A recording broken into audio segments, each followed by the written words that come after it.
Esto es Libertad de Ficción. El podcast.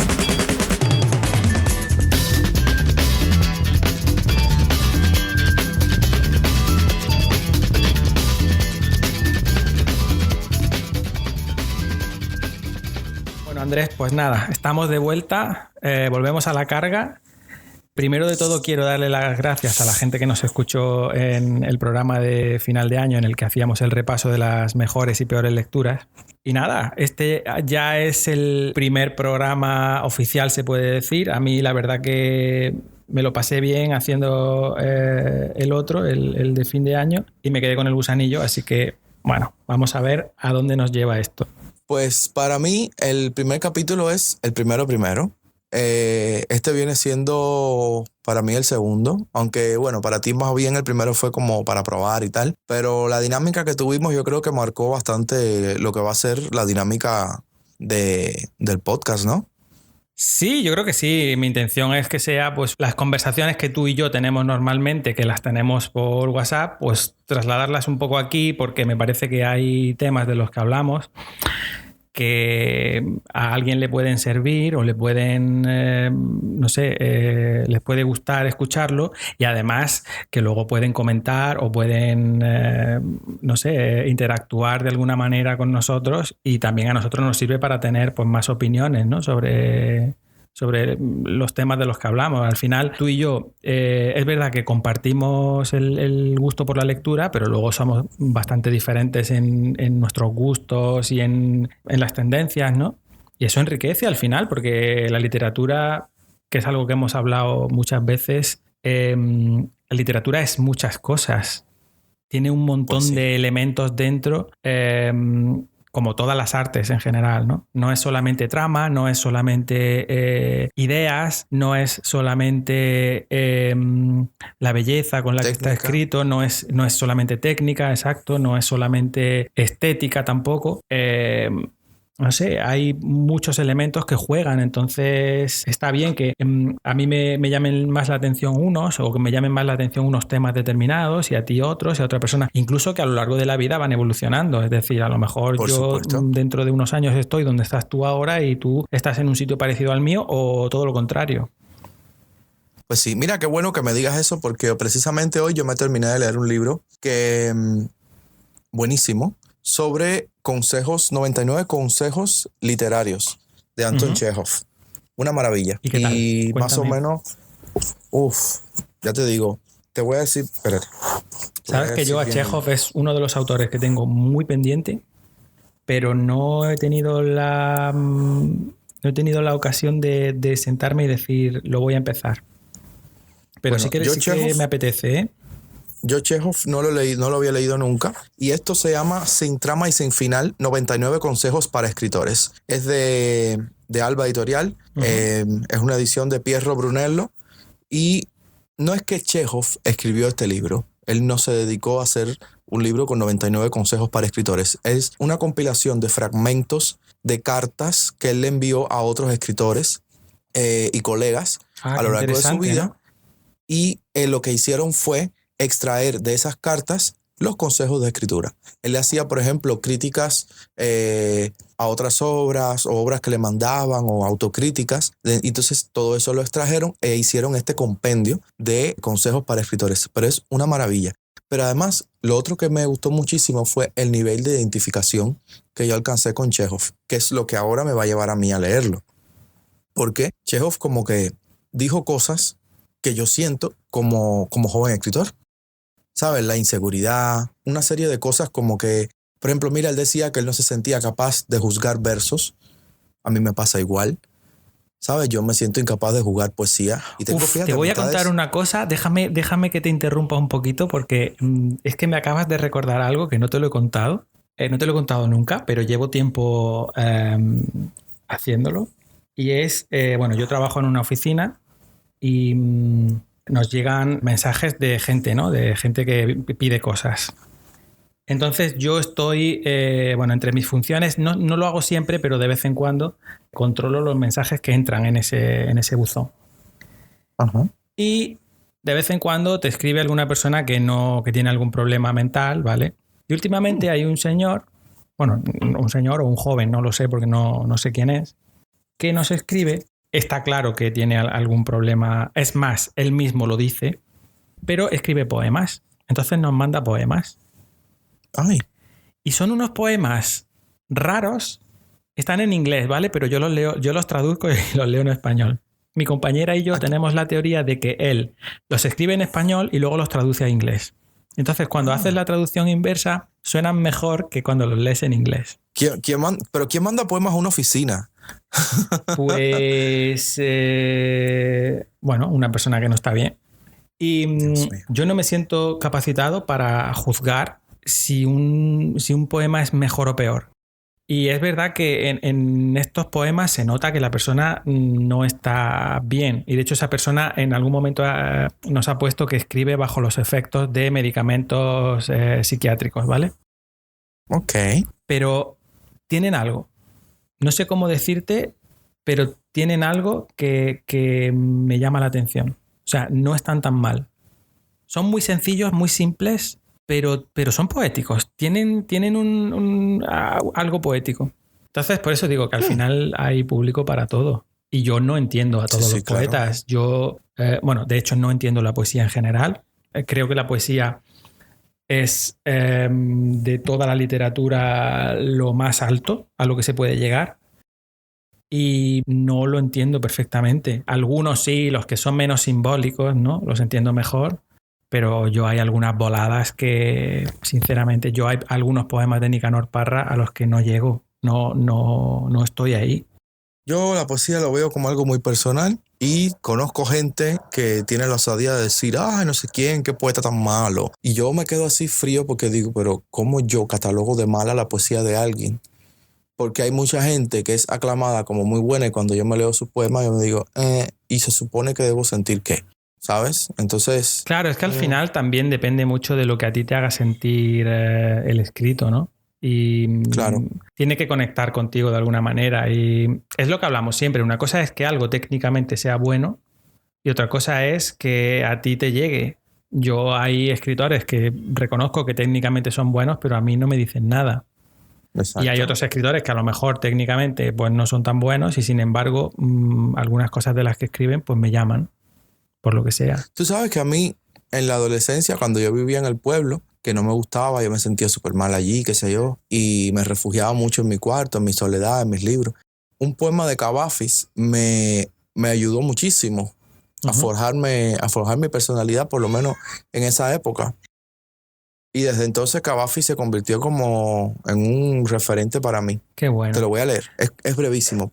El otro día, de hecho, en el bar Melodrama, un bar que yo voy a menudo, me encontré con una muchacha que estaba leyendo un libro de poemas en la barra justo a mi lado y le pregunté, ¿qué lees? Y cuando me enseñó, pues era este poemario de Cavafis. ¿Te acuerdas de la colección Mitos Poesía que eran de Mondadori, que eran unos libros cuadraditos así, pequeñitos, de bolsillo?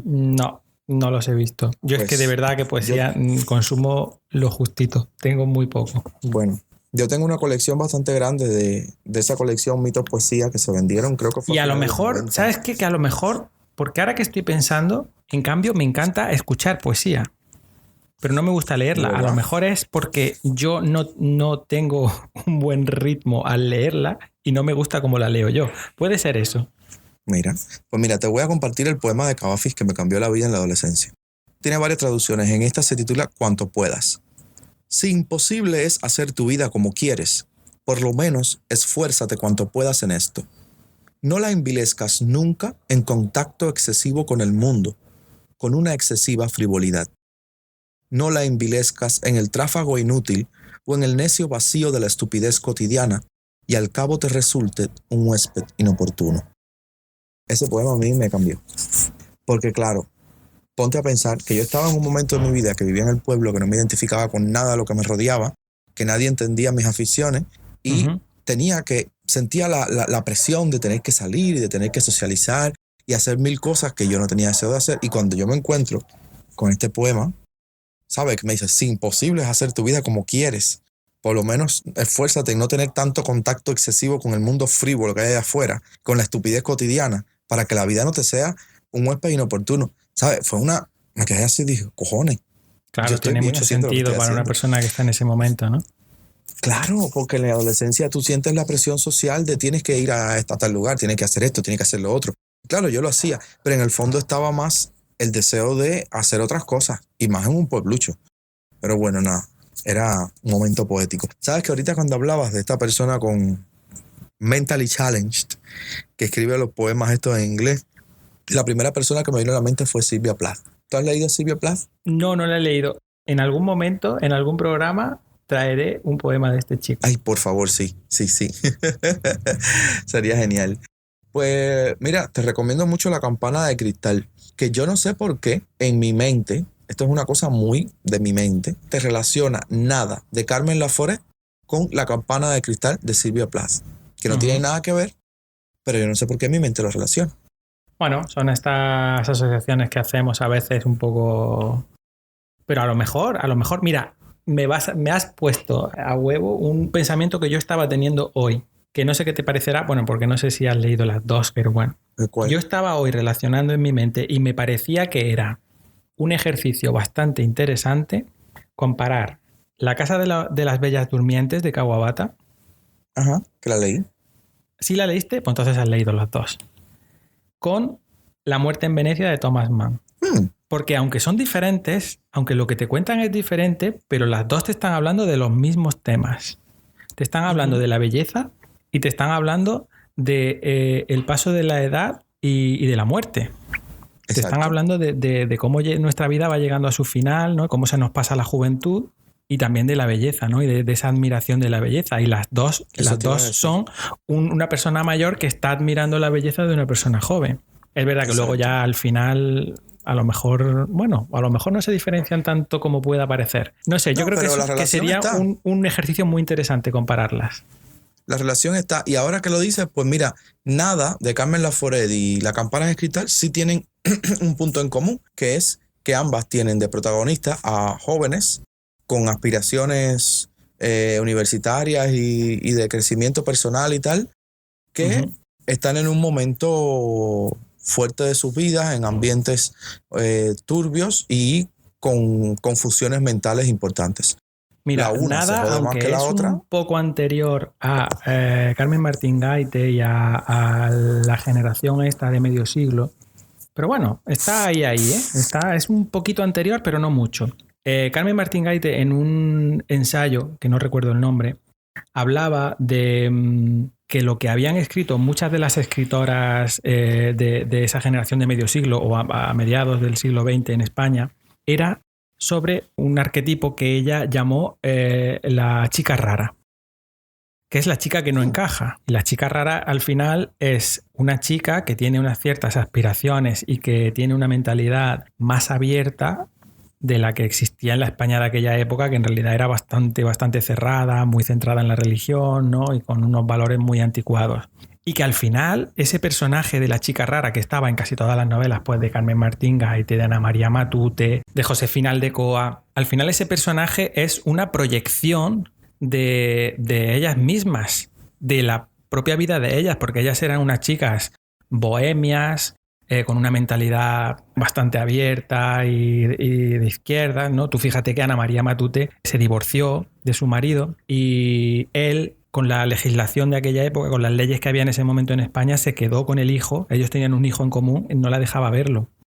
Ella tenía que ir a escondida los fines de semana y entre la suegra y la cuñada le dejaban que viera al niño que estuviera con él un rato. Madre mía. Claro, entonces ellas no tenían nada que ver con la mentalidad de su época. Eran personas y eso lo plasmaban a través de esos personajes femeninos que eran, pues eso, las chicas raras. Y lo que hay, todo esto viene por Nada. Lo que hay en Nada de Carmen Laforet es eso, es una chica que no tiene nada que ver con el entorno. Tú ves lo que hay dentro de esa casa de la calle Aribau, que es la España profunda de la posguerra. Incluso todavía está dentro de esa casa el fantasma de la guerra civil, y ella no tiene nada que ver con eso. Ella está lo que hay dentro de esa casa y luego el mundo de la universidad, que es el mundo de la gente joven, que es el mundo de fuera de esa casa.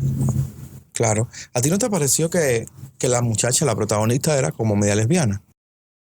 ¿No te dio esta vibra lésbica? No, no, para nada, porque además ella tenía como un cierto affair con el tío guay, ¿no? El que yo no la recuerdo muy bien porque hace muchos años que la leí, pero recuerdo que era un tío que tenía como un estudio de pintura arriba, en la todo planta de eso, arriba. pero ella tenía una intriga con la amiguita. Había ahí una cosita con la amiguita, una metezón y un celito y una cosita ahí con la amiguita que eso me resultó. Tendría que releerla otra vez. A veces queremos ver cosas donde no hay también. Bueno, es que esa intriguita sí, recuerdo que había un diálogo así que me intrigó muchísimo. Dije, hey, ¿qué hay aquí? ¿Qué hay aquí? Pero bueno, nada, eso es lo de menos, y menos hoy en día. Bueno, para no detenernos tanto rato en esto, vamos a hablar un poquito de los libros que hemos leído en enero, ¿vale? Pues dale. Bueno, pues yo he tenido un enero bastante bueno. Empecé con Desayuno en Tiffany's. Novela muy cortita, redonda, Truman Capote. Bueno, esta novela yo creo que casi todo el mundo la ha leído porque se lee en un ratito y el que no se la haya leído, pues bueno, es bastante recomendable. Y yo de ella lo que quiero destacar es que me pareció que tenía influencias de otras dos novelas, bastante claras además, yo las veo bastante claras. Y de hecho he estado buscando información y me parece que está bastante claro que Capote se inspiró en ellas dos para escribirla. La primera es El Gran Gatsby, ¿vale? Que, bueno, es el mismo tipo de personaje, ¿no? El personaje que está viviendo el sueño americano, ¿no? Es esa persona que tiene éxito, a la que todo el mundo, o por lo menos si no tiene éxito, porque en el caso de Golightly, de Holly Golightly, a lo mejor no es exactamente éxito lo que tiene, pero sí es una persona con un cierto charme, ¿no? Atractiva, en la que todo el mundo se fija y todo el mundo le gustaría parecerse. Es una persona que monta unas fiestas importantes a las que viene mucha gente, ¿no? Es una persona popular y además incluso utilizó el recurso de que el narrador es el vecino que se acaba de mudar a la casa que está al lado. En El Gran Gatsby, en la casa de al lado de la de Gatsby, y en este caso es el piso de abajo o el piso de arriba, ya no recuerdo, de esta chica que es Holly Golightly, ¿vale? Esa influencia la veo clara por un lado. De hecho, estuve buscando información y me pude enterar de que Capote, cuando escribió A Sangre Fría, montó una fiesta importante en la que todo el mundo tenía que ir vestido de blanco o de negro y además llevaban máscaras. Y en el artículo que pues hablaba como de que él se sentía como Gatsby.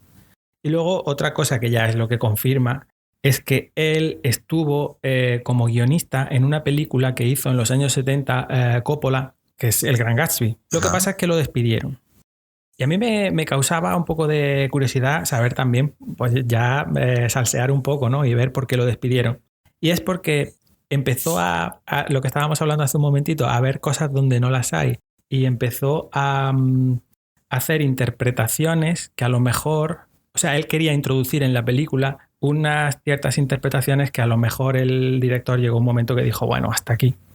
Entre ellas, por ejemplo, él creía que el narrador, el chico que se acaba de mudar al lado de Gatsby, es que no recuerdo los nombres, la verdad, era homosexual y estaba enamorado de Gatsby. Madre mía. En esa época. Pero no me parece, a mí no me parece tan, porque es verdad que sí que existe una cierta admiración de él hacia Gatsby. Eso sí es cierto. Claro, lo que pasa es que él convierte esa admiración en algo más. Se proyectó. Pero bueno, la pájara se proyectó. Sí, claro. Y de hecho, pues lo acabaron despidiendo y lo cambiaron por otro. Y luego el otro personaje, el otro libro en el que está inspirado, y también es seguro, este sí que es clarísimo que está inspirado, es la tía Mame.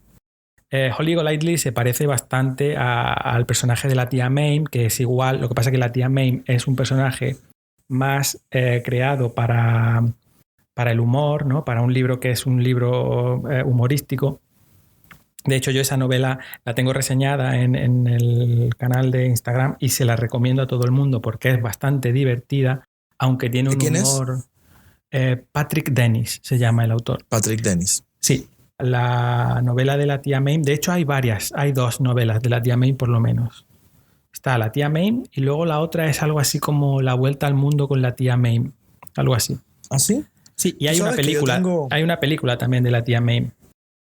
Yo tengo una novela de Graham Greene que también es de corte cómico, que se llama Viajes con mi tía. Uh-huh. Sí, y está bastante cómica. La verdad, está muy bien. Y es más o menos, yo creo que es escrita sobre los 50, 60 por ahí. Estas son de los 50. La tía May se escribió como 2 o 3 años antes que Desayuno en Tiffany's. Y justo después de escribir Desayuno en Tiffany's, Capote dijo en varias ocasiones, y está recogido, que su personaje, Holly Golightly, era una mezcla entre Lolita y la tía May. Y en parte sí.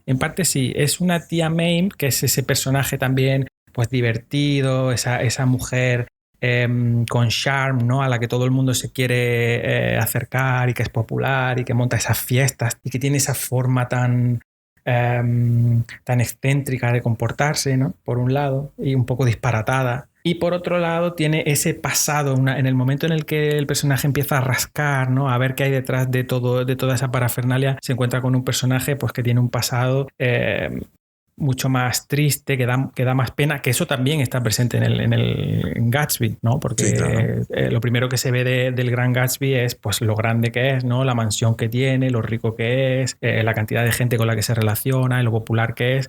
Pero luego, en cuanto se conoce la historia de amor que hay detrás, ya el personaje da bastante más pena. Entonces, yo creo que está muy influida la novela de Desayuno en Tiffany's por esas otras dos, que eso no quiere decir que sea peor.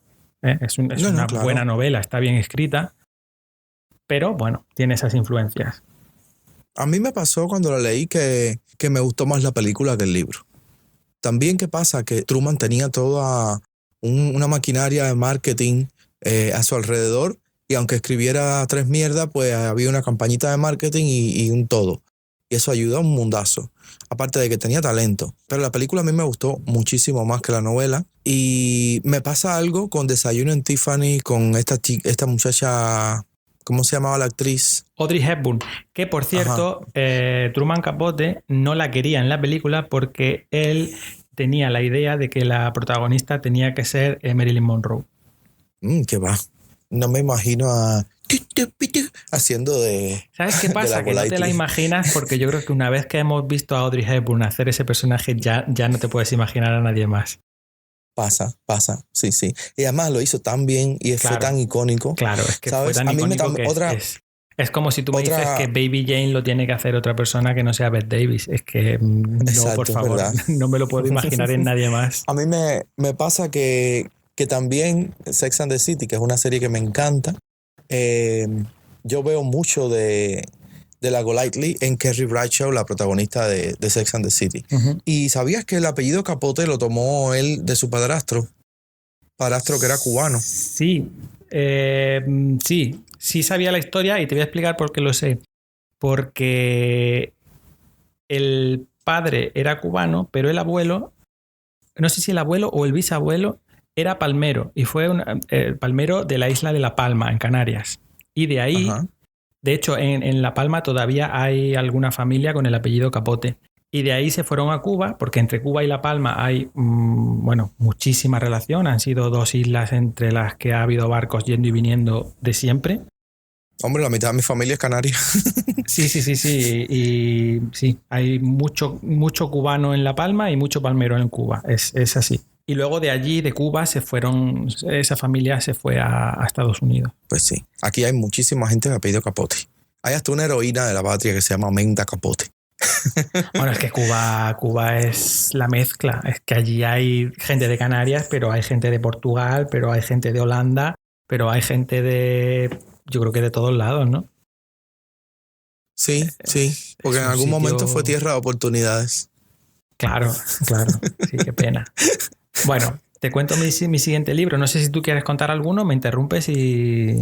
No, tranquilo. Ya de todas formas tú has leído más que yo, porque tú sabes que yo estuve trabajando muchísimo. Sí, por eso yo voy tirando porque sé que has tenido un mes muy movido y que igual has leído menos. Bastante menos, sí. Bueno. Tú tira que yo comento. Ok. El segundo libro que leí fue El sendero de los nidos de araña, que ese sí que hice la reseña. Es el primer libro publicado de Calvino. Este libro, junto con una colección de relatos, un libro de relatos que se llama Por último el Cuervo, son los dos únicos libros de su primera etapa, que es la etapa influida por el realismo. Él era discípulo de Cesare Pavese, que es otro escritor italiano buenísimo, muy, muy bueno. Sí. Además, es novelista, pero también es poeta. Bueno, era. Y en este primer libro, él cuenta la historia de un niño en mitad de la Segunda Guerra Mundial. Estamos en la Segunda Guerra Mundial. En el norte de Italia, es la Italia ocupada por los alemanes, ya hacia el final de la Segunda Guerra Mundial. Y este niño, que se llama Pin viene de Giuseppe, de Giuseppin, es un niño huérfano que vive con su hermana. Ay, David, perdona que me ría, pero es que Giuseppin suena a unos animados para adultos que hay aquí en Cuba, que la niña se llama Yesapin, porque ella termina todos los animados diciendo ¡esa pinga! ¡Y esa pinga! Y por eso la niña se llama Yesapin. Y tú me acabas de decir que el chiquito se llama... Sí, se llama Giuseppin, y de ahí viene Pin. Ay. Y okay, de hecho, vale. Bueno, y en español, hablando de pingas, en español, en italiano, también a los niños que se llaman Giuseppe los llaman Pepe, y Giuseppino es Pepino. ¿Vale? O sea que hay niños que se llaman mía. Pepino. Qué fuerte. Que es como Pepito en español, ¿no? Pues ellos son Pepino. Sí, supongo.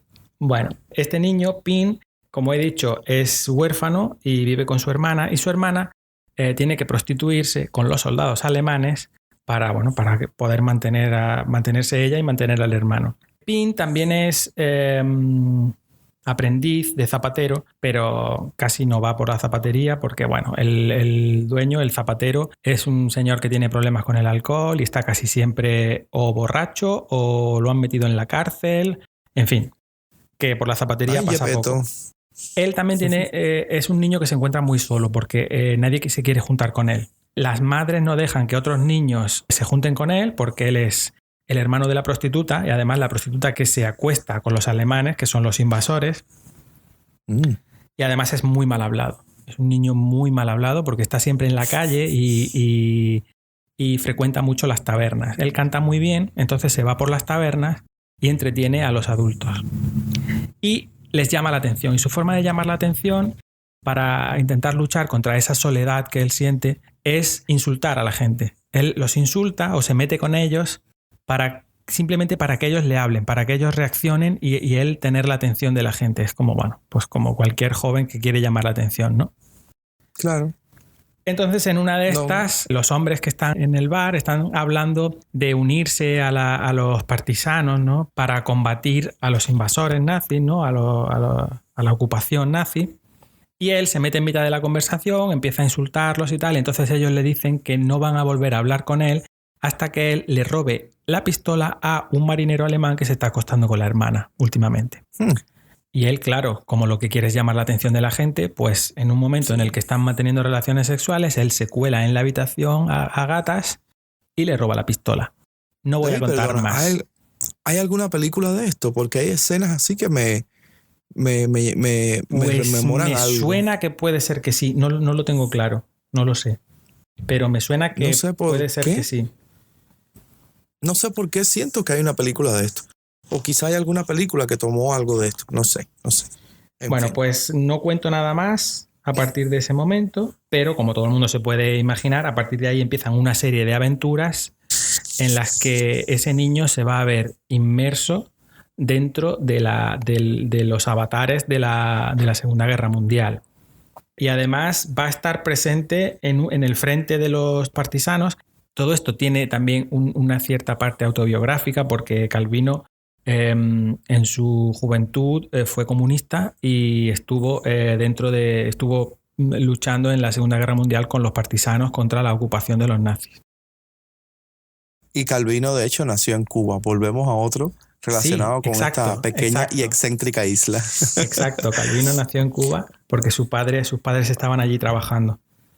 Sí. Óyeme, ahora que me hablas de esta novela con un niño protagonista, guerra mundial, entre guerras y esas cosas, ¿no?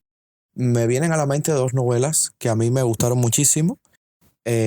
con niños protagonistas, guerra de por medio, supervivencia, qué sé yo.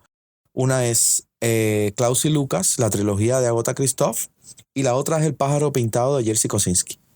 Pues mira, me parece muy bien que las traigas a colación, porque yo, Klaus y Lucas, sí que no la he leído, pero El pájaro pintado sí. Y mientras leía El sendero de los nidos de araña, me acordaba mucho de esa novela también. Primero por el hecho de utilizar a un niño, pero además porque ese recurso sirve para que el niño esté dentro de los dos frentes, o sea, de los dos bandos. Un niño al final es un personaje en el que nadie repara, nadie se fija en él, y por lo tanto puede pasar de un frente al otro y no pasa nada, porque nadie se va a llevar las manos a la cabeza, no lo van a tomar por un desertor, ni por un espía, ni nada de eso, ¿no? La inocencia del niño siempre lo protege de todo eso. Y, sí, claro. Y pasa en las dos novelas, tanto en El sendero de los nidos de araña como en El pájaro pintado también. El niño pasa de un frente al otro y así le permite eso al escritor exponer las dos perspectivas, ¿no? Lo que sucede desde un lugar y lo que está sucediendo en el otro, ¿no? Y la forma de pensar que tienen unos y la que tienen otros. Y eso, la verdad que es muy interesante. Sí, sí. A mí me gustan las novelas con niños protagonistas. Novelas así crudas y fuertes con niños protagonistas. Creo que hay una que se llama Cometas en el cielo, que no recuerdo ahora. Joseini, pero no la he leído. Ya, esa también creo que tiene algo que ver con niños, conflictos bélicos y todo esto. El autor es iraní, creo. Iraní, ¿eh? Igual Mataron Ruiseñores, otra gran novela con niños protagonistas. Y mira, yo me estoy leyendo ahora... Bueno, pero en ese caso ya no estamos en guerra, ese es diferente. No, claro. Y me estoy leyendo ahora una, también con niño protagonista, que fue la primera novela de Reinaldo Arenas, El Celestino antes del alba. Uh-huh. Celestino antes del alba fue una novelita que él escribió estando en Cuba todavía, antes de ser censurado y tal, que cogió un premio Casa de las Américas, tengo entendido. Y sí, me suena. Yo esa novela la tengo, pero no la he leído y es muy probablemente la siguiente que voy a leer de Reinaldo. Es breve, es más sencilla de lo que yo me imaginaba. Tiene detallitos así que no me llaman mucho. Claro, siempre las primeras novelas, y eso es lo que quería decir, perdona que te interrumpa, en El sendero de los nidos de araña, es la primera novela de Calvino. No está ahí el Calvino... maestro, ¿no? No está ahí el Calvino genial de, no sé, de Las ciudades invisibles o de Si una noche de invierno un viajero o de la trilogía. Es un Calvino que está empezando. Sí que tiene destellitos, sí que hay algunos giros en los que se ve, se vislumbra más que se ve lo que puede llegar a ser Calvino, pero es un Calvino todavía muy que está jugando a ser escritor. No es todavía un escritor. Claro. Perdona, sigue hablándome de Reinaldo. O no sé si habéis terminado. No sé. No, era eso. Es que no me la he terminado. Voy apenas por, no sé, el 20% del libro. Me falta mucho todavía por avanzar. Pero sí, me está gustando. Hay detalles, ya te digo, que no me llaman mucho la atención, pero está muy bien, de verdad.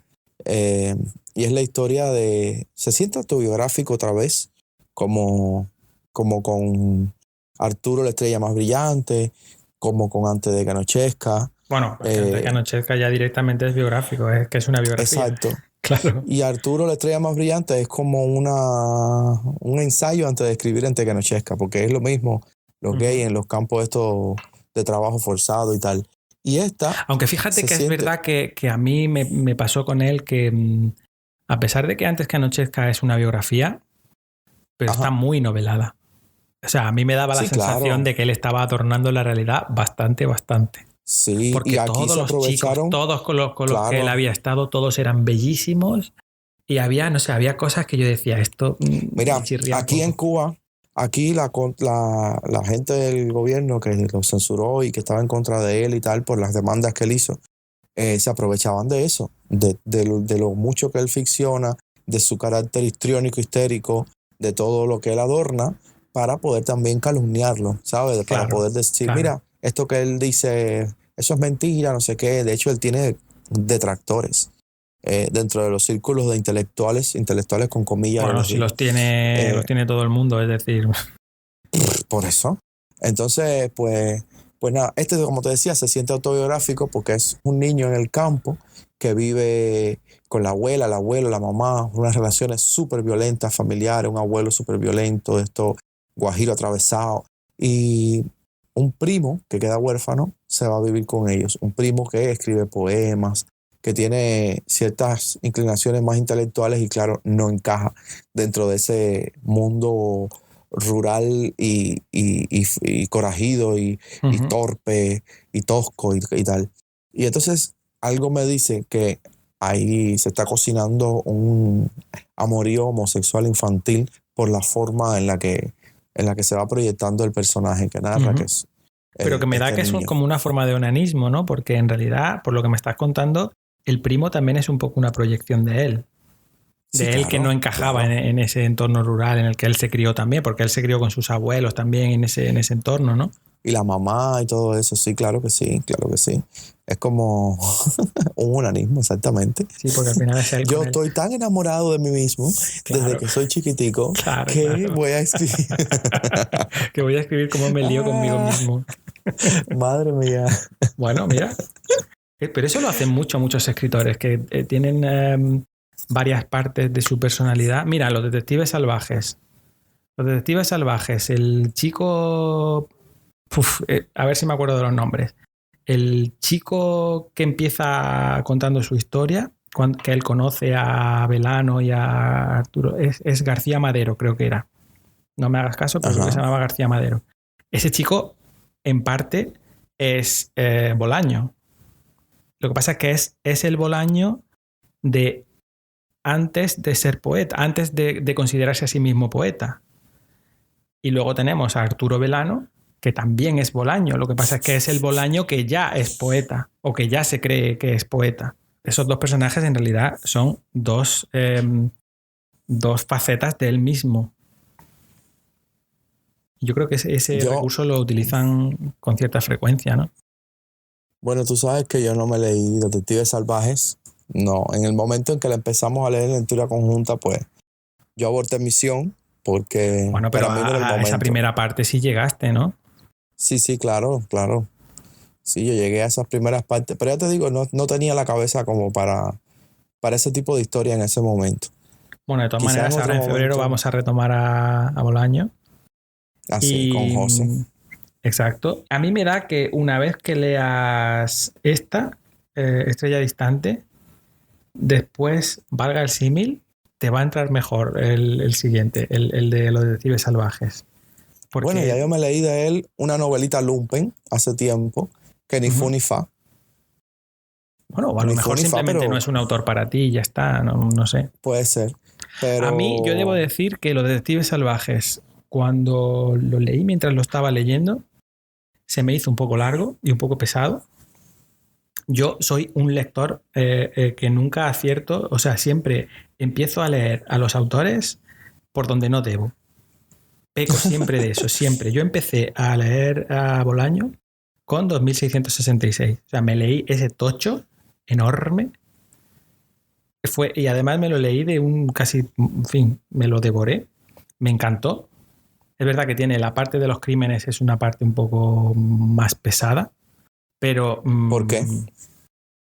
Porque es una disección casi, es una descripción muy, muy precisa y muy, casi como si la estuviera haciendo un forense de cómo aparecieron los cuerpos, dónde aparecieron, todo. Es una descripción uno por uno de todos los crímenes, pero tú empiezas y lees uno, lees otro, y cuando tú te das cuenta de que ya llevas 50 y que te quedan todavía no sé cuántas páginas para acabar esa parte, o sea, no sé cuántos cientos de crímenes tú te lees ahí y te lees desde que desaparece la persona hasta dónde la encuentran, cómo la encuentran, dónde tiene la raja, dónde tiene, ¿sabes?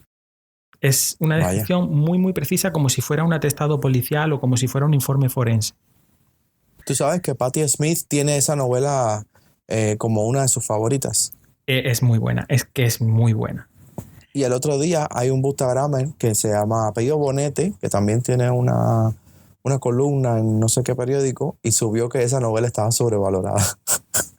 Que todo tiene opiniones así A mí me encontradas. parece muy buena. Y después de leerla, escuché un podcast que hay que le recomiendo a todo el mundo que haya leído 2666, que escuchen ese podcast. Son como, no sé si son 10 capítulos y se llama La Nota Roja. Es un capítulo sobre los crímenes, los feminicidios de la ciudad Juárez, que al final es de lo que está hablando Bolaño en esa parte. Ajá. Y te das cuenta de que Bolaño no inventó demasiado. Más bien copió. Ah, ¿no? Los crímenes son casi clavados. Digamos que fue un cronista. Sí, es que Bolaño, si tú te fijas en sus novelas, no inventaba mucho.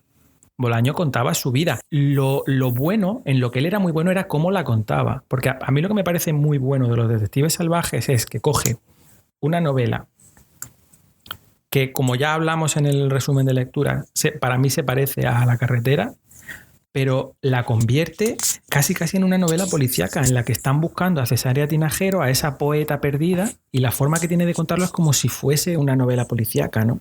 Y además ellos los van persiguiendo y van por el desierto y tal. Y es un poco eso. Pero él no inventa mucho. El personaje que aparece tanto en la segunda parte de 2666 como creo que en Los detectives salvajes también aparece. Habla de un poeta que está loco y que está ingresado en un psiquiátrico en Mondragón. Es que te está describiendo, pero totalmente, a un poeta español que, bueno, también tiene relatos, que era Leopoldo María Panero, pero te lo está describiendo tal cual. O sea que Bolaño no inventaba mucho. Gran parte de los detalles que daba en Los detectives salvajes cuenta cómo estaba trabajando en Velano, estaba viviendo en Barcelona con su madre, luego se fue a trabajar a un camping en la playa. Uh-huh.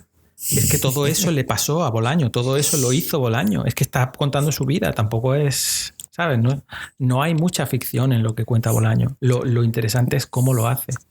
David, ¿existirá alguna persona llamada Rosa Velano? Es Rosa Melano. Ay, Dios mío, ¿por qué yo seré tan infantil? Bueno. Estábamos hablando del Sendero del Nido de Araña, mira dónde hemos acabado, que era sobre la Segunda Guerra Mundial, y otra de las novelas que he leído en enero también es de la Segunda Guerra Mundial. He subido la reseña ayer, que es Sin Destino de Kertész, novelón. Esta es también muy autobiográfica. Nos cuenta la historia de un joven de 14 años que ya hacia el final de la Segunda Guerra Mundial vivía en Hungría. La novela empieza cuando él se está despidiendo de su padre porque a su padre lo van a internar en un campo de trabajo. Entonces hay como una fiesta, una especie de fiesta de despedida de la familia y de la gente más cercana. Y al día siguiente el padre se va y él se queda viviendo con su madrastra porque los padres estaban separados.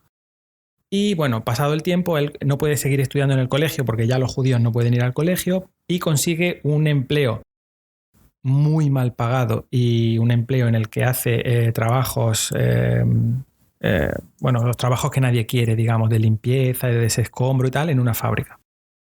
Entonces él está contento porque, bueno, dentro de lo que hay, está trabajando y tal. Y de repente un día él va en el autobús que lo lleva a la fábrica, la policía húngara los para y dice que se tienen que bajar todos los judíos que van en ese autobús.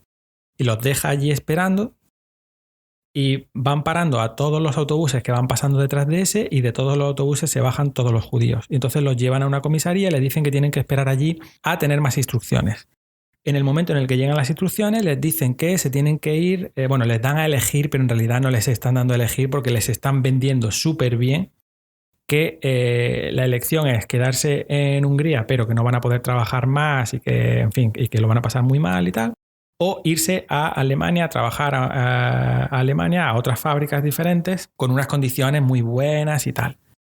Entonces, claro, pues todos dicen que sí, que se van a Alemania, entonces los montan en un tren, en las condiciones que todos sabemos, y los mandan para Alemania, y a partir de ahí, pues van a los campos de concentración. Nosotros ya sabemos lo que va a suceder. Lo bueno de esta novela es que Kertész, que él vivió esto que está contando, Él estuvo en Buchenwald.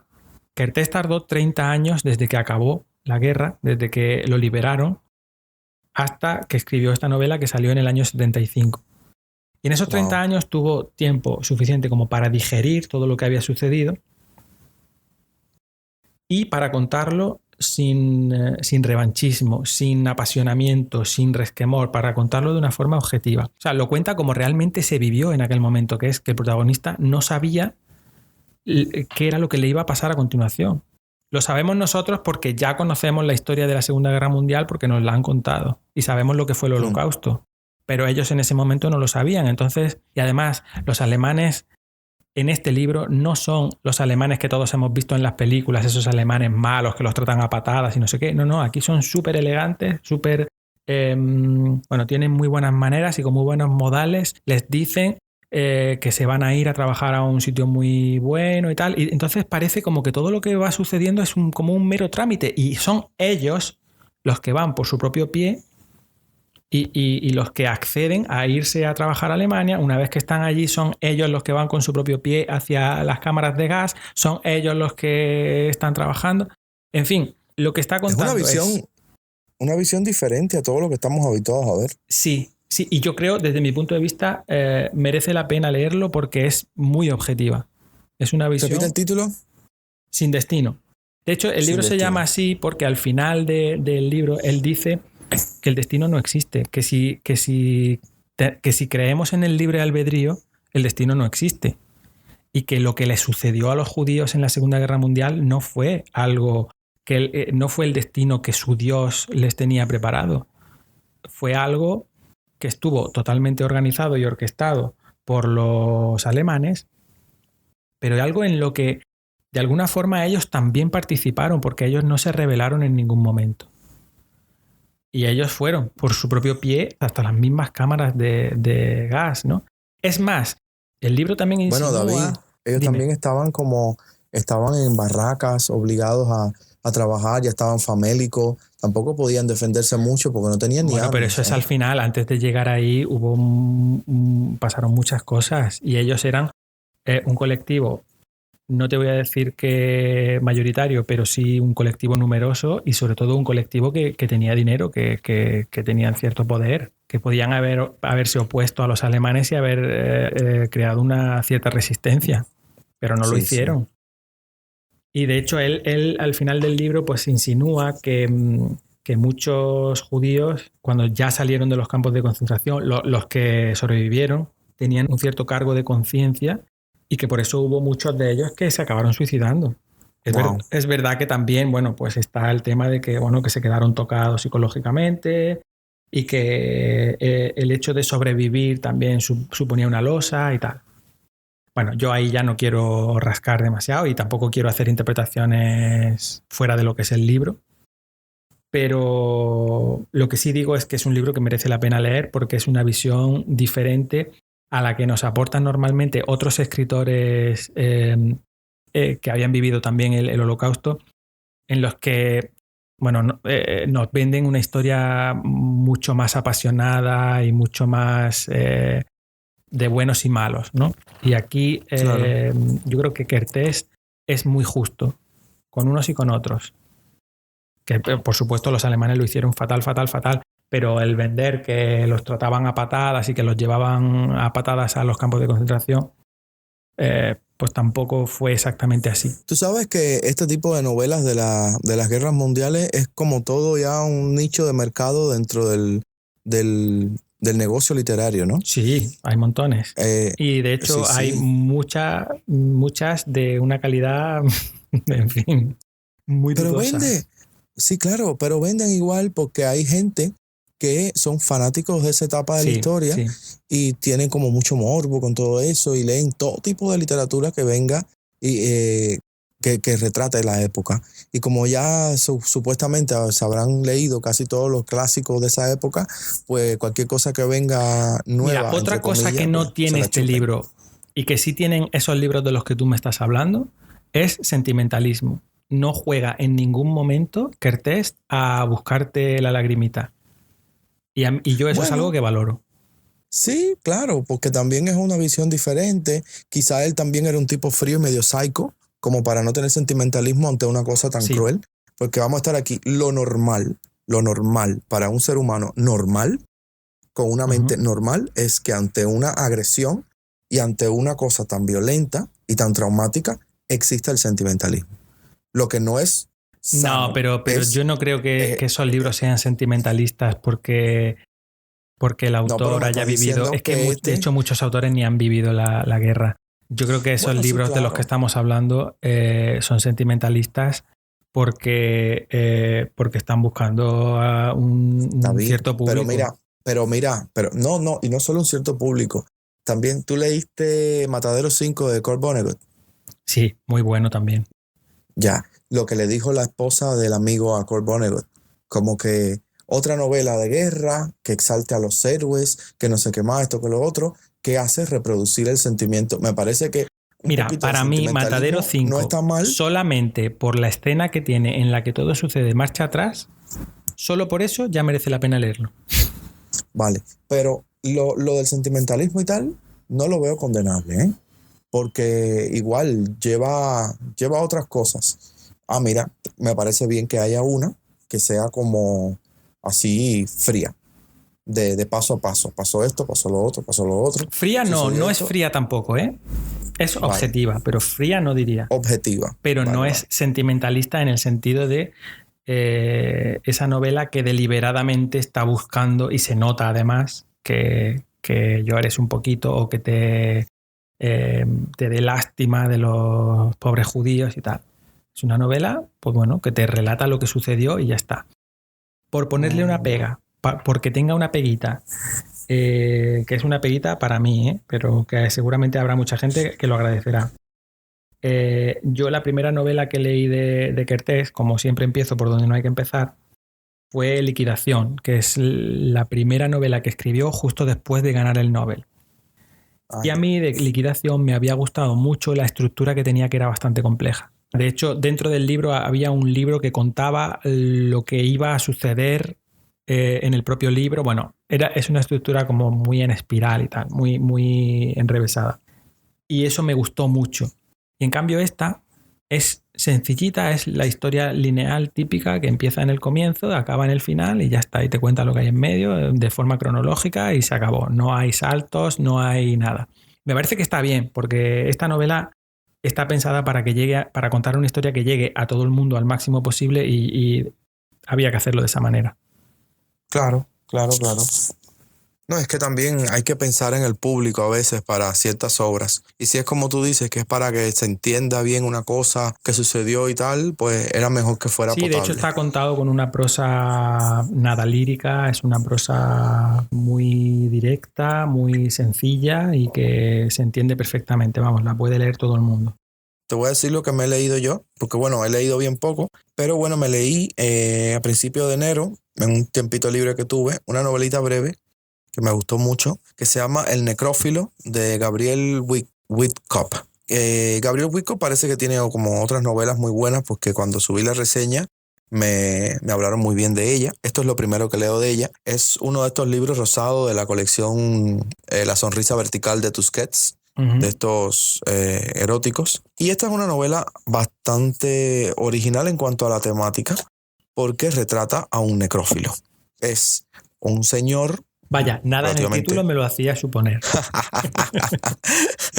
Este señor joven, ¿no? Vive en Francia y es anticuario y es necrófilo. Entonces él se dedica a vigilar quién se murió y tal, y tú luego va, lo desentierra o la desentierra, porque también es bisexual, le da lo mismo. Él es, como decía una mujer que yo conozco, él se llama Camacho, es la misma mujer que macho. Pues a él le da lo mismo y tampoco tiene diferencia con las edades. De hecho, desentierra a una señora mayor, luego desentierra a una... También le da igual si está viva o muerta, ¿no? Él lo que sea. No, vivo no le gusta. Ya vale. Sí, el requisito vivo es no. que no le lata, que no pestañee. Exacto. De hecho, tienen una persona que va a verle a su tiendita de antigüedades y a proponérsele, qué sé yo, y él como que no, no. ¿sabes? De hecho, tiene una descripción bastante, no quiero hacer spoiler, de por qué no, ¿sabes? No le interesa el cuerpo vivo. Sin embargo, luego describe por momentos las secreciones de los muertos, la coloración en la piel, la frialdad, esto, lo otro, que pudiera ser algo gross, pudiera ser algo asqueroso, pero es que la prosa de Gabriel está muy bien, ¿sabes? Es un libro que para, a ver si eres hipersensible, pues no. Va a ser asqueroso nada más imaginártelo. Pero bueno, yo no soy para nada hipersensible y las descripciones no me parecieron asquerosas ni nada de eso. Tiene momentos así de reflexiones muy buenas. También él descubre que hay otros necrófilos. De hecho, él tiene un pequeño, no encontronazo, pero casi se descubren él y otro necrófilo tratando de desenterrar a la misma persona. Y él como que sale huyendo para que no lo cojan y el otro es el que desentierra a esta persona. Uh-huh. Tiene escenas bastante... sí, como espeluznantes, cuando desentierra a unos hermanos que murieron juntos y luego los vuelve a enterrar en posición de sexual, como que el uno está follando con el otro. Una cosa súper retorcida, súper retorcida. Sí, la verdad, y bueno, que... Uf. Sí, y luego le pasa algo, pero bueno, no voy a hacer spoiler de ningún tipo. Sí tiene una parte que me llamó mucho la atención, que es este pequeño parrafito que te voy a leer. Dice, no detesto mi oficio. Sus marfiles cadavéricos, sus porcelanas descoloridas, todos los bienes de los muertos, los muebles que han confeccionado, los cuadros que han pintado, los vasos donde han bebido cuando la vida les era dulce. A decir verdad, el oficio de anticuario es un estado necrofílico casi ideal. Fíjate tú qué bien calculado tuvo Gabriel Victor, el personaje, como para ser el necrófilo, un anticuario, ¿no? Sabrá Dios claro, claro. ¿Qué fue lo que le inspiró? La verdad que la comparación tiene su gracia. Sí, la tiene. Y la novela en general se lee en una sentada, porque es bien breve, y está muy bien escrita. A mí me gustó. Que bueno, tú y yo sabemos que La Sonrisa Vertical, como colección, tiene cosas muy buenas y otras que... Sí, también tiene alguna cosita que... Yo recuerdo, lo hemos hablado. Sí, de hecho, una de las que yo dije que no me habían gustado nada el año pasado era de esa colección, que era La Casa de los Budas Dichosos, de João Baldo Ribeiro, algo así era. Era un brasileño. Ay, sí, ¿verdad? Sí, no. Esa no la tengo. Yo tengo varios. Varios aquí en casa. Voy a seguir porque me quedan todavía bastantes libros. Vale. Aunque algunos voy a contar, por ejemplo, el siguiente voy a contar muy poquito. Mira, los dos siguientes voy a contar muy poquito. Uno porque no me gustó demasiado y el otro porque todavía le tengo que dar muchas vueltas a la cabeza. El que no me gustó demasiado fue Entre visillos de Carmen Martín Gaite. Y con todo el dolor de mi corazón, porque a mí Carmen Martín Gaite es una escritora que me gusta. Pero de nuevo, este es el primer libro publicado de ella. Ganó con este libro el premio Nadal. Creo que fue el premio Nadal. Pero es, como decía, de nuevo es el primer libro y de nuevo es la etapa realista. Vale. Y la verdad que yo no sé qué tengo con el realismo, pero no casamos muy bien. A mí me voy por otros derroteros, ¿no? Y bueno, es una novela coral en la que una serie de jóvenes de un pueblo, algunos que viven allí, otros que han venido porque son las fiestas del pueblo y tal, tienen diálogos entre ellos, ¿no? Hablan entre ellos y se relacionan, y a través de esos diálogos, a veces incluso cartas, pues se deja ver toda la moral de la época, se deja ver pues cómo eran las relaciones sociales, cómo el noviazgo estaba pensado para casarse y como, mira, ahora que está de moda todo el tema este, por lo menos en España, cualquier chica en el momento que tenía más de un novio o tal, era una zorra. En fin, está interesante porque es bastante costumbrista, ¿no? Refleja bastante bien cómo era la sociedad de la época. A mí en ese sentido, y por el hecho de ser una novela coral, me recuerda bastante a La colmena de Cela, pero la verdad que no es para mí. No digo que sea una mala novela, ¿eh? Seguramente, bueno, está bien escrita porque además Carmen Martín Gaite escribía muy bien, pero no era para mí. O no era el momento en el que yo la podía disfrutar más. Carmen escribía con muchas frases de calendario, como tú dices. Era muy dada a... Bueno, en esta novela no especialmente. Esta novela tiene mucho diálogo Ajá. Y la verdad que es ágil de leer, ¿eh? No es una novela pesada, ni es una novela... Está bien, pero por lo que sea no me llamó la atención demasiado. Pero Tú bueno, y yo tenemos una lectura conjunta de un libro de ella, Ritmo Lento. sí, queremos leer Ritmo Lento, sí. Sí, sí. Hace un siglo. Pero bueno. Pero se va quedando la pobre. Bueno, la otra de la que tampoco voy a hablar mucho son las Memorias del subsuelo de Dostoyevsky, Uy. que es un librazo, probablemente el mejor que he leído en enero, junto a Sin Destino quizá, pero bueno, es una novela muy corta que se lee, iba a decir que se lee en poco tiempo, pero no es verdad, porque es muy corta, pero es muy densa, hay muchísimas ideas ahí dentro. Hay mucha filosofía, hay mucho existencialismo y está como en dos partes. Digamos que tiene dos partes en la estructura de esa novela.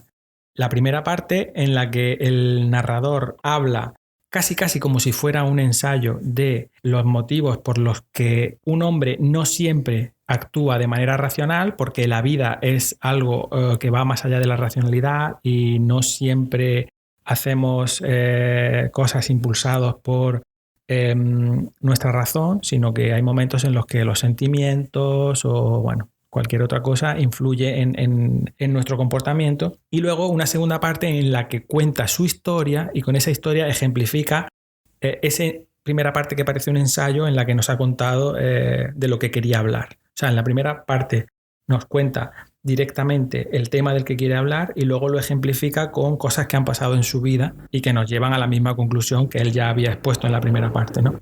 Bueno, la verdad que es un novelón. Eso sí, no se lo recomiendo a todo el mundo porque tiene mucho contenido filosófico, porque está escrito de una manera un poco críptica y no es muy fácil entender todo lo que hay, y sobre todo porque las ideas están muy condensadas y hay, hay mucho contenido en muy poco espacio. Entonces es un libro en el que hay que pararse, hay que releer muchos párrafos. Y de hecho yo no he hecho la reseña ni quiero hablar aquí mucho de él porque quiero darle una vuelta todavía. Hay párrafos que quiero releer o partecitas que quiero releer y quiero preparar la reseña bien porque es un libro que merece la pena y que yo creo que hay que hacerlo con detenimiento. Claro. Llego al penúltimo libro de enero, que fue Elegía, de Philip Roth. Es mi primer Philip Roth y la verdad que creo que no es la novela típica de él, no es nada de Zuckerman ni... Es una novela muy íntima que nos cuenta la vida de una persona normal. Volvemos a lo que me decías de que no empiezas por la novela del autor. No, es verdad, es que nunca. Entonces decía que en ese sentido la novela me había recordado un poco a Stoner. No quiero decir que se parezca a Stoner, ¿eh? Stoner es como que se deleita más en los detalles y es mucho más, es otro tipo de prosa más deliciosa, ¿no? Más bonita y tal. Y esta no, pero sí que es verdad que nos cuenta la historia de una persona normal y corriente. Lo que la hace diferente es que nos está contando la vida de esta persona en los momentos en los que hay enfermedad, ¿no? Y la muerte está siempre en el horizonte. Es una vida que se va descontando casi, ¿no? Que va descontando el tiempo que falta para morir. Es una persona que tiene problemas coronarios, entonces lo tienen que operar bastantes veces y está siempre como intentando ganar tiempo. Y además es una persona que, bueno, pues como todas las personas, hace cosas bien en su vida y hace otras mal. Y esto hace que hacia el final de su vida se encuentre bastante solo. A pesar de que sí tiene gente a su alrededor, pero él se encuentra solo. Y entonces, pues también nos habla de esa soledad que mucha gente tiene hacia el final de su vida y cómo también la muerte es una cosa a la que nos tenemos que enfrentar realmente solos, por mucho que tengamos gente alrededor. Sí. Es una novela bastante interesante, está muy bien. Y además también... Repíteme el título. Elegía, en español es Elegía. Elegía. Y la verdad que no tiene mucho sentido. Yo la he leído en inglés, ¿vale? Y en inglés se llama Everyman. Y se llama Everyman porque de lo que está hablando es algo que le sucede a todo el mundo. Claro. Además es el nombre de la tienda, porque habla de, en este caso también son judíos, porque Philip Roth era judío. habla de la tienda que tenía el padre, que era una joyería, una relojería, joyería, en la que vendía diamantes. Y el nombre de la tienda era Everyman. Y por eso el título se llama así. No sé, bueno, elegía también tiene sentido porque es que el libro empieza con la muerte del hombre y luego a partir de ahí se empieza a contar cómo fue su vida. Bueno, y por último, y ya acabo, ya no te doy más el coñazo con mi libro. Este no lo he terminado todavía, pero ya me queda muy poquito. La Eneida, de Virgilio. Montaña. Qué maravilla. No, que va, de verdad. No es tan largo como la Ilíada y como la Odisea, para nada. Es bastante más corto. Es igual de bueno. De hecho, se parece bastante bueno, es más moderno, pero tiene cosas en común. Bueno, yo recomiendo primero a los que no hayan leído que lean primero la Ilíada y luego la Odisea y después ya leemos la Eneida. Pero en mi caso, yo había leído tanto la Ilíada como la Odisea y además había leído ya la Divina Comedia. Y el hueco que queda justo en medio es la Eneida. Entre la Ilíada y la Divina Comedia, lo que hay que leer es la Eneida. Nos cuenta la historia de, una vez que ya Troya ha caído, de Eneas, que era un troyano, que viaja hacia Roma para fundar lo que luego con el tiempo será el Imperio Romano, para ser el primer asentamiento que hay en el Lacio, ¿no? en Roma, y que sus descendientes serán el Imperio Romano. Todo esto fue un montaje, ¿vale? Fue un montaje para crear un mito, para que veas que el hecho de utilizar la literatura como propaganda es algo tan viejo como el mundo. Uh-huh. Resulta que el emperador Augusto era, no sé, bueno, supongo que sabes que cuando matan a Julio César, él, como claro, no esperaba morir porque lo asesinan, él había dejado, digamos que 2 herederos. Uno era Marco Antonio y el otro era César Augusto. Claro. ¿Qué pasa? Que entre ellos se enfrentaron, hubo una guerra, ganó César Augusto y se convirtió en emperador. Y él, una vez que ya es emperador, le encarga a Virgilio que haga este libro, la Eneida, para crear un mito sobre la creación de la raza del pueblo romano. Entonces, pues él lo une con los troyanos que habían sido derrotados por los griegos y crea el mito de Roma, la fundación de Roma, a partir de los troyanos, que eran como un pueblo mítico, ¿no? Que tenía héroes como Héctor y como Paris y tal. Se puede decir entonces que la Eneida viene siendo un libro político. Y un libro por encargo. Lo que pasa es que para ser un encargo está muy bien escrito, porque además Virgilio era muy inteligente. Fíjate que el libro empieza en un momento en el que Eneas llega a Cartago, que Cartago, como todos sabemos, cuando sucedió esto, había sido una potencia del Mediterráneo que era más grande que Roma al principio. Lo que pasa es que Roma fue creciendo y luego al final se enfrentaron en las guerras púnicas y los romanos derrotaron a los cartagineses. Pues en ese momento Eneas viene desde Troya, llega a Cartago y la reina Dido, que de hecho hay óperas y hay obras, ¿no?, llamadas Dido y Eneas, la historia de Dido y Eneas.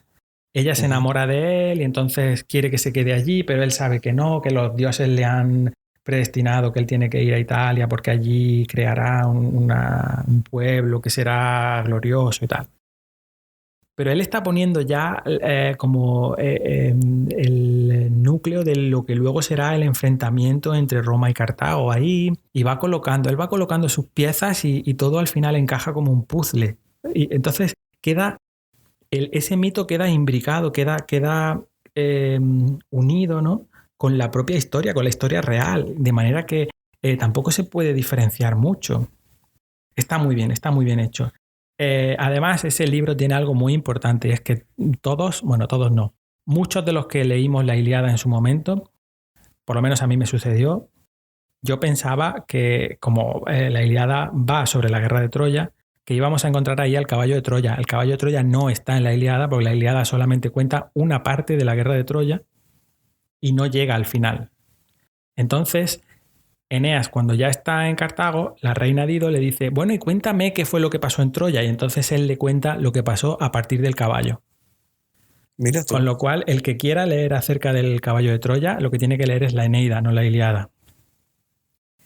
Y luego hay otro momento en el que Eneas desciende al Tártaro, lo que sería los infiernos. Lo que pasa es que en el Tártaro de los griegos y de los romanos, que es como el inframundo, no equivale al infierno católico, sino que es un sitio en el que están tanto los que están en el infierno como los que están en el paraíso. Allí está todo junto, ¿vale? No junto, está separado, pero es el mismo lugar, ¿vale? Digamos que es un sitio con 2 habitaciones.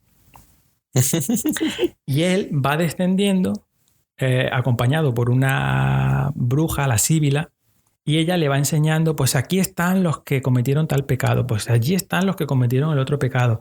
¿Qué es eso? Eso es lo que luego nos vamos a encontrar en la Divina Comedia. Pues que además en la Divina Comedia, ¿quién es el que acompaña a Dante? Virgilio. El propio Virgilio. ¿Por qué Dante cogió a Virgilio? Pues porque era el modelo de donde él había sacado la novela que él quería escribir. Y van recorriendo el inframundo y él le va enseñando, pues en este sitio están los que cometieron tal pecado, en ese otro sitio están los que cometieron tal pecado, que es exactamente lo mismo. Una cosa que a mí me pasó cuando leí la Divina Comedia es que me preguntaba muchas veces por qué si estaba hablando de un infierno que era un infierno cristiano, ¿no? De repente aparecían seres que eran seres mitológicos de la mitología griega y romana. Y yo decía, ¿por qué mezcla una cosa religiosa católica con una cosa que para un católico sería pagana, ¿no?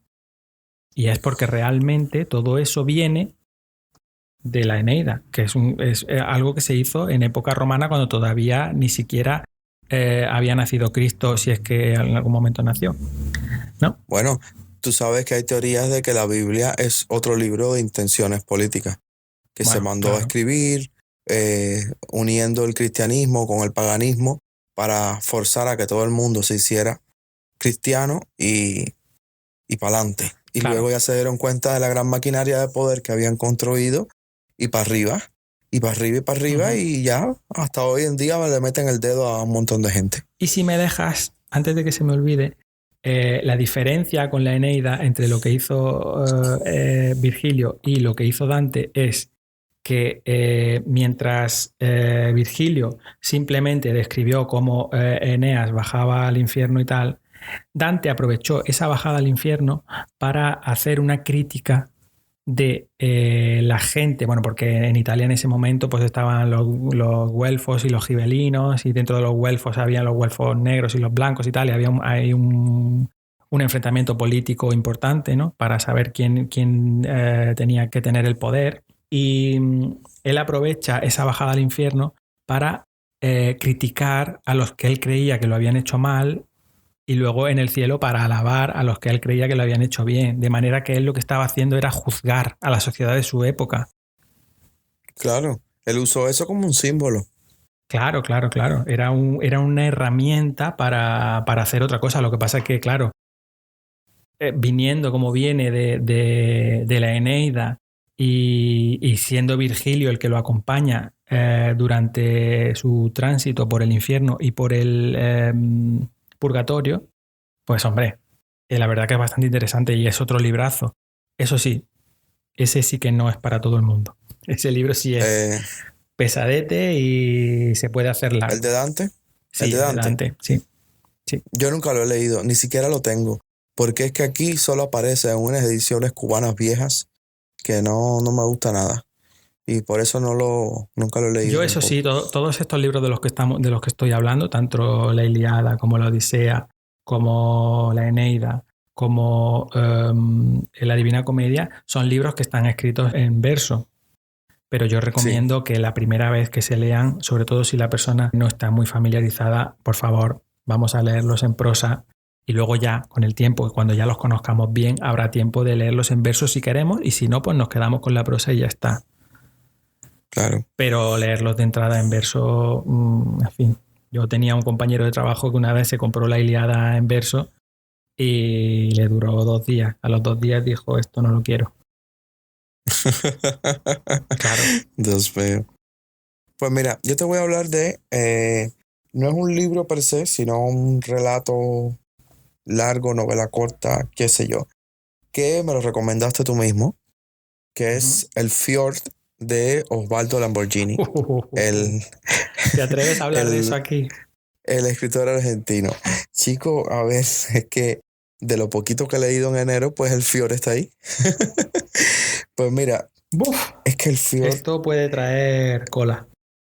A ver, yo eh, debo decir antes de que empieces que te lo recomendé a ti porque creo que es un tipo de literatura que a ti te puede gustar y que puedes apreciar por encima de toda la mierda que hay dentro del Fjord, lo que hay de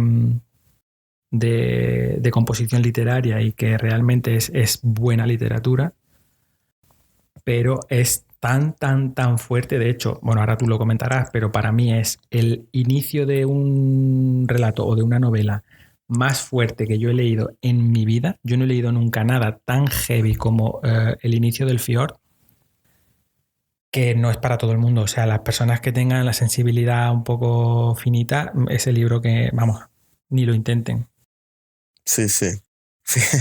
Fíjate que yo cuando lo empecé a leer, después de la cuarta página, recordé la carta que mandó John Fante al editor cuando escribió el primer libro de la trilogía de Bandini, Uh-huh. en la cual decía que él sabía que había escrito algo que le erizaría los pelos del culo hasta un lobo. Y yo luego, leyéndome esto, digo, ay, cosita, John Fante. Si tú Pobrecito. es un bebé de teta, es Eres cosita. un bebé. Porque, Exacto. porque Osvaldo Lamborghini, yo no sé, él A tenía... ver, se escribe Lamborghini, nosotros leemos Lamborghini porque lo leemos en italiano. En Argentina se dice Lamborghini. Vale, entonces, el problema es que cuando yo digo su apellido, pienso en el carro. Claro, es que todo el mundo piensa en la marca de coche, pero en realidad Claro. aquí le dicen Lamborghini. Bueno, el Lambert se ha marcado una historia súper fuerte. El tipo fue un tipo interesante. Él hacía collage, escribió Sí. poesía, cultivó el relato. Solo en vida publicó como Era 4 obras. muy culto, muy leído. Sí, sí. Pero bueno, en vida publicó poco. Y de hecho, el Fjord fue lo primero que publicó, creo. Y se publicó con una pequeña editorial Sí, argentina que fue lo se primero. llamaba Chinatown.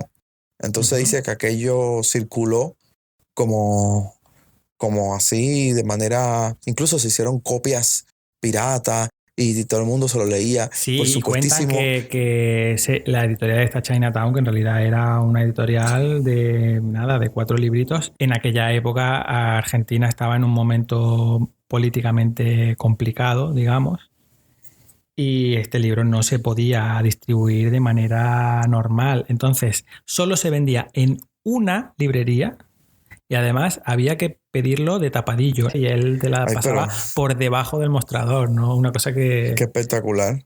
Sí, sí, sí. Y luego es verdad que Es de él un, corrieron muchos relatos y muchas novelas en fotocopias y bueno, pues que se las pasaba a la gente, él, ¿no? él se convirtió en un autor de culto.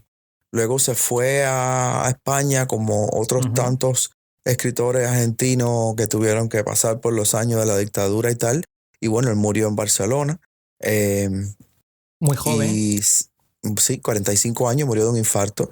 Y nada, su esposa le conseguía revistas pornográficas para que él recortara e hiciera collage con su Que última algunos etapa. collages yo Hizo los he estado mucho. viendo y me parecen interesantes, ¿eh? Sí, sí, sí, están buenos, la Pornográficos, pero verdad. interesantes. No, y están como rayados con dibujos y tal, y luego tienen como trozos Y de poemas o poemas, sí, sí, sí. frases. Está Sí. bien. Entonces, bueno, este libro, César Aira compiló pues toda la obra en prosa de él, y luego hay otro libro que es toda la obra de él de la poesía. Y el Fjord viene siendo el primer relato del primer tomo. Y nada, es una historia súper enrevesada, súper violenta, que la cosa empieza con una mujer con un apellido con un nombre bastante simbólico, que es Carla Greta Terón. Lo primero que me vino a la mente fue Eva Perón, porque musicalmente es a lo que suena, que Sí, está pero pariendo. además, Carla Greta Terón, las iniciales son CGT. que es Y un eso es, sindicato, la Comisión General de Trabajadores. pues nada, la Comisión General de Trabajadores está tratando de parir en su casa y el loco Rodríguez, su marido, está ahí y él está tratando de ayudarla, entre comillas, a Bueno, parir, ayudarla, no sé yo pero si eso es ayudar. por eso entre comillas, porque el bicho no sale, el niño medio que asoma la cabeza y vuelve a entrar y como que no quiere parir y él empieza a golpearla, luego A empieza a hincarle los codos en violarla. la barriga. No, es una cosa horripilante. Luego hay mierda y se la folla, pero de pronto aparecen otras voces Sí, pero narradoras eso dentro has de... pasado muy, muy rápido por ahí. No se la No, es folla. que... La viola, No, yo dije que la viola, la viola. Y sabe, pero mientras ella está pariendo. O sea, es que es fortísimo. sí, Es que yo no he leído nada tan fuerte en mi vida. pero luego hay como otras personas que aparecen y luego él también se tiene sexo con otro hombre, clava a otro tipo. Es una cosa muy loca, pero la cosa es que es todo muy simbólico. Y si no se conoce de la historia argentina, del Claro, contexto en el que estaba claro. Argentina, en el momento en Sí. que él escribió esto, pues es muy fácil perderse y abandonar la lectura y decir, ¿y esta mierda? ¿Dónde está la importancia de esto? ¿Por qué esto es tan, qué sé yo? Porque claro, para una persona que no conoce nada de esto, ni siquiera que se lo huele, pues lo único que está leyendo es Efectivamente. un cuento hiperviolento, Ujú. tan sencillo como eso, violencia after violencia. Pero bueno, esto es un simbolismo. Yo me perdí de muchísimas cosas porque estoy Sí. Hay frito, muchas cosas muy complicadas, ¿eh?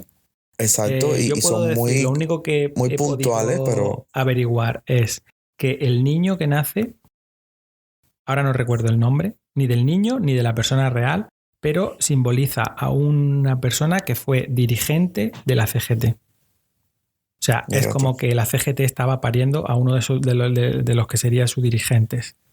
Y que además en Argentina, por lo que leí, está considerado como un traidor. ¿Vale? No sé exactamente por qué, no sé lo que pasó, porque, en fin, ya hay que meterse mucho en la historia del país y en la historia de la política del país. Todo es muy político, todo está en una clave muy política. Sí. Uno de los personajes que está allí en esa habitación, que esa habitación será Argentina, eh, pues uno de los que está en esa habitación que es un personaje demacrado, es un personaje que está en los huesos, al que no le dan de comer, al que tampoco le dejan participar en todo el jolgorio sexual, porque este libro es muy violento, pero también tiene mucho de sexo.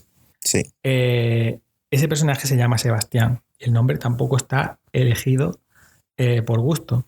De hecho, es un juego de palabras, que a ti esto te encantará. Sebastián es Sebas, y Sebas, si le damos la vuelta a las sílabas, son las bases. Son las bases del sindicato. De hecho, si tú te fijas en ese personaje, es el personaje que más utiliza el discurso político aprendido. Es un discurso que se nota que repite porque es un discurso aprendido, que es lo que acaban haciendo las bases de todos los partidos o de todos los movimientos sindicales, ¿no? Pero luego, en el momento en el que todos se sientan a comer, ¿qué sucede con él? Que lo atan en un rincón y no lo dejan sentarse a la mesa. O sea, lo quieren para que repita la ideología que se supone que deben tener todos, pero luego tú estás por debajo y de hecho lo que hacen es pegarle patadas, Sí. maltratarlo, no lo dejan participar en nada de lo bueno, en fin. Todo es mucho más profundo de lo que parece, ¿eh? No es un libro que esté escrito al azar. Lo que sucede ahí no está escrito al azar. El bebé se llamaba Atilio Tancredo Bacán. Y bueno, y recién nacido dice, ya se le para. Es que es bueno. Mira, era Augusto Timoteo Bandor, ATV. Fue un sindicalista argentino, secretario general de la Unión Obrera Metalúrgica y fue asesinado con 5 disparos en un atentado en su oficina del gremio. Y fue asesinado por traidor. No sé lo que pasó, pero fue por alguna traición. Mira tú. Bueno, llegados a este momento, como ya llevamos bastante tiempo, vamos a leer unas preguntas que nos han hecho y no creo que nos dé tiempo a leer muchas porque va a durar mucho el podcast, pero bueno, a ver a lo que nos da tiempo. ¿Empiezas tú, Andrés? Ok. Bueno, yo tengo aquí una pregunta que me hizo Emmanuel Mons, que es un joven escritor cubano, y dice, ¿por qué en la literatura cubana se ha dado el caso de que sus epígonos han escrito más viviendo afuera que dentro de Cuba? Bueno, yo creo que esta pregunta lleva una pequeña investigación. El problema es que muchos grandes escritores cubanos, principalmente de la segunda mitad del siglo XX, que se vieron afectados por los cambios políticos que ocurrieron en Cuba. Y hubo una gran emigración, hubo también un gran castigo a la intelectualidad cubana con todo esto que sucedió cuando el Quinquenio Gris y todos los castigos a los intelectuales que tuvo el querido Voldemort, digo Fidel. Y pues hubo, hubo mucho intelectual que se fue y gente que también hubo otro tanto que quedó y alabó lo mismo que pasó en la Unión Soviética, la historia con su... A ver, yo conozco algunos casos, no conozco la literatura cubana seguramente como tú, ni de lejos. No, yo tampoco. Ojo. Pero, ¿qué casos conocemos que se hayan ido fuera? ¿Se fue Arenas? Sí, Arenas se fue y produjo más en el extranjero. Se fue Piñera. Severo Sarduy también. Piñera se fue un tiempo, luego regresó, pero bueno, estuvo en Argentina, qué sé yo. Pedro Juan escribió. ¿Ha estado fuera mucho tiempo o por lo menos tiene casa fuera? Sí, pero no sé en el caso de Pedro Juan si él escribe más dentro o fuera. Eso no lo sé. Claro, Zoe Valdés también se fue. Que ese es un personaje súper... Pero, por ejemplo, Lezama se quedó. Lezama se quedó. Aunque es verdad que se quedó, pero recluido en su casa, que casi es como si se hubiese ido. Y es verdad que estaba muy mayor para irse. Cabrera Infante se fue, que es el otro premio Cervantes. Vale. Sí. Y... Carpentier sí se quedó. Carpentier Eso, era... Te iba a preguntar por pero claro, pero Carpentier era procomunista, entonces, claro. No... Sí. Carpentier hay teorías y cosas, ¿eh? De hecho, el mismo Cabrera Infante o la esposa de él tenía unos chismes jugositos con respecto a Carpentier. Incluso hasta que el apellido fue un invento para ocultarse. No voy a hablar de eso ahora. Hay unos chismes ricos por ahí que voy a buscar bien después para... Yo a él lo he visto en una entrevista en un programa mítico que yo le recomiendo a todo el mundo porque está en YouTube, que es, y que Buenafuente le hacían una parodia buenísima también. Este programa se llama A Fondo, que el periodista era súper bueno y tiene entrevistas con muchos escritores muy buenos todos, de mediados del siglo XX. Y a Carpentier le hizo una entrevista y él hablaba con una R francesa y de hecho el apellido Carpentier viene de Francia y él decía, bueno, como su familia era de allí y tal, entonces no creo que se inventara el apellido, ¿no? No sé. Sí. Hay un chisme, no sé si fue el nombre o el apellido, pero sí hay un gran chisme con eso, de que te dije, lo voy a buscar después y en otro momento vamos a hablar de eso, porque también tenemos que hablar de chismes literarios y tal. Bueno, siempre lo hacemos de alguna manera. Cabrera Infante, premio Cervantes, fue otro que también se fue y escribió desde Inglaterra, creo que fue donde él vivió. ¿Y Abilio esta vez se fue? Abilio vive en Palma de Mallorca. O sea, Abilio vive en Palma. También. Sí, hace unos años. De hecho, yo tengo en mi casa gran parte de la biblioteca personal de Abilio. Hay que separar causas también por acotar un poco la pregunta, porque claro, es verdad que habría gente que se iría en un primer momento por temas de la represión, de la dictadura, ¿no? De lo que tú hablabas del Quinquenio Gris y tal. También es verdad que muchos de los escritores de los que estamos hablando eran homosexuales.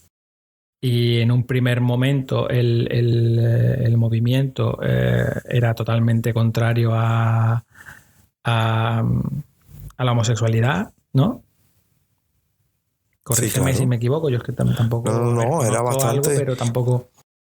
Fue bastante homofóbico, sí. Claro, y luego también es verdad que llegado un cierto momento es que de Cuba quiere salir todo el mundo, ya no por la represión que pueda tener en el sentido político, sino por la realidad económica de la isla. Sí y no. A ver, la mayoría de la gente por lo que se va es por la realidad económica. Pero bueno, hay otro montón que sí está bastante oprimida por cuestiones políticas, principalmente la intelectualidad, los artistas. ¿Sabes? De hecho... Ahora mismo hay muy pocos artistas en Cuba porque casi todo el mundo termina yéndose. Incluso los veteranos que tenían hasta el favor de esto aquí, pues han terminado yéndose. ¿Padura está allí? Padura sí está aquí. Padura vive relativamente cerca de mi casa. Sí, él está aquí. Pero él vive viajando, ¿eh? Él vive haciendo de jurado por aquí y por allá. Son los autores así, porque Dulce María Loinaz también se quedó en Cuba, que fue la otra premio Cervantes. Pero bueno, supongo que la realidad política de la isla es lo que ha provocado ese. Porque él me pregunta por qué se da que la mayoría de los autores como que producen desde fuera. Y es eso. Y está lo otro también. Si nos podemos a pensar en producción como la publicación, es que en Cuba no hay posibilidades de publicar. Hay muy poca producción literaria. No, hay muy pocas publicaciones. Producción literaria hay mucha. Lo que no hay posibilidades de publicar porque no hay materiales, hay crisis. Sí, a Siempre hay veces algún al sistema, tipo. al régimen no le interesa publicar dentro del país lo que se está diciendo porque a lo mejor la imagen que se está ofreciendo del régimen no es la que ellos desearían. También es verdad que es un país que está bloqueado económicamente y que ni sus productos se publican fuera, ni nada, ni tampoco llega demasiado de lo de fuera. Es como que está ahí, hay un aislamiento, ¿no? Sí, el bloqueo para mí es una cosa muy ambigua porque supuestamente existe un bloqueo, pero tenemos montones de productos norteamericanos en las tiendas. Entonces, ¿de qué bloqueo estamos hablando? Esto es muy confuso. Entonces, el tema me da como mucho repelú. Ya. ¿Y a ti qué te han preguntado? Nuestro amigo José nos ha preguntado que si hemos leído Middlemarch y qué opinamos, porque se lo han propuesto como una lectura conjunta. Y también nos pregunta por You del Oscuro, que lo va a leer pronto. Uy. ¿Empiezas tú? Bueno, Middlemarch, ¿quién lo escribió? Porque no sé la novela. Middlemarch es de George Eliot. Es una escritora inglesa de la segunda, no sé el nombre de ella, no lo recuerdo, pero es de la segunda mitad del 19 y vamos, por la idea que yo tengo, escribía libros realistas, era del realismo. Ah, vale. Me recuerda un poco a lo de George Sand, que también era una mujer y publicaba bajo el seudónimo de hombre, George Sand. Pues no puedo decir nada porque es que no he leído Middlemarch. Y Jude el Oscuro lo tengo aquí en una edición preciosa en inglés, pero aún no la he leído. Yo tengo los dos en casa. Hay que decir que Jude el Oscuro es de Thomas Hardy. Sí. No he leído ninguno de los dos. Y lo único que te puedo decir es que son libros que los voy dejando siempre para después, porque no me llaman nada la atención. A mí tampoco. Es como que no. Pero yo ya lo he dicho antes, a mí el realismo es que en realidad no me llama la atención. Yo, por mis gustos, prefiero que me... A ver, voy a intentar explicarlo desde la pintura. A mí un cuadro de Antonio López en el que coge un objeto y lo dibuja de forma hiperrealista y parece una foto lo que ha dibujado, no me dice nada porque no lo está filtrando a través de... no lo está pasando por ningún filtro suyo y no me está creando una realidad alternativa. Lo que me está dando es una simple imagen de la realidad, ¿no? Y eso es lo que me pasa un poco con el realismo. A mí me gusta que esa realidad me la pasen por otro filtro y que haya algo de... No tiene por qué ser fantasía, pero sí que haya elementos simbólicos, ¿no? Que no todo sea tal cual. Independientemente de que en una novela realista también hay interpretaciones y tal. Pero todo es mucho más obvio y... es algo como que tengo ya más trillado y no me llama tanto la atención, la verdad. Así que no te podemos ayudar mucho, José, la verdad. No, lo siento, no los he leído y no creo que lo vaya a leer pronto tampoco. A lo mejor está bien que los leas tú primero y así. Y nos digas. y nos lo recomiendas. Nos lo ahorramos nosotros. Y ahora en estos días vamos a estar hablando porque vamos a leer el libro de Bolaño. Sí. ¿Y tienes tú alguna otra pregunta? Sí, de hecho tengo un audio de nuestro amigo Víctor. Ay, Víctor, real y mágico. Hola chicos, ¿cómo están? Bueno, yo quiero mandarles un saludo, decirles que el podcast me encanta, que bueno, se lo dije desde el primero que escuché, que me parece que tiene mucho futuro, es muy entretenido y muy enriquecedor escucharlos. Y bueno, les voy a hacer una pregunta que ya ustedes un poco que ya saben, los dos, porque hemos hablado de eso antes, es primero, ¿qué les parece? O sea, ¿qué opinión tienen sobre toda esta revolución de la inteligencia artificial? Hace poco salió una noticia de que un grupo de escritores demandaron a ChatGPT por entrenar a la inteligencia. O sea, demandaron realmente a OpenAI, ¿no? Por entrenar a ChatGPT con sus libros. Y bueno, primero quiero saber qué opinión tienen de eso. Y dos, ¿qué les parece? O sea, ¿qué beneficios le ven si les parece el tema de que una inteligencia artificial les ayude a, digamos, a mantener una actividad de lectura más amena, que sea como una especie de sustitución de alguien que lee contigo, con quien puedes comentar y ese tipo de cosas? Ya saben por dónde voy. Díganme qué les parece eso, o háblenme en general de lo que quieran, pero bueno, el tema inteligencia artificial. Un abrazo, un saludo y sigan adelante con el podcast, que me encanta. Uy, y... Bueno, pues un buen melón para abrir, ¿no? Sí. Ay, Víctor, gracias. Esto a ti y a mí nos da para estar hablando una hora larga. Madre mía, porque es que el tema está powerful.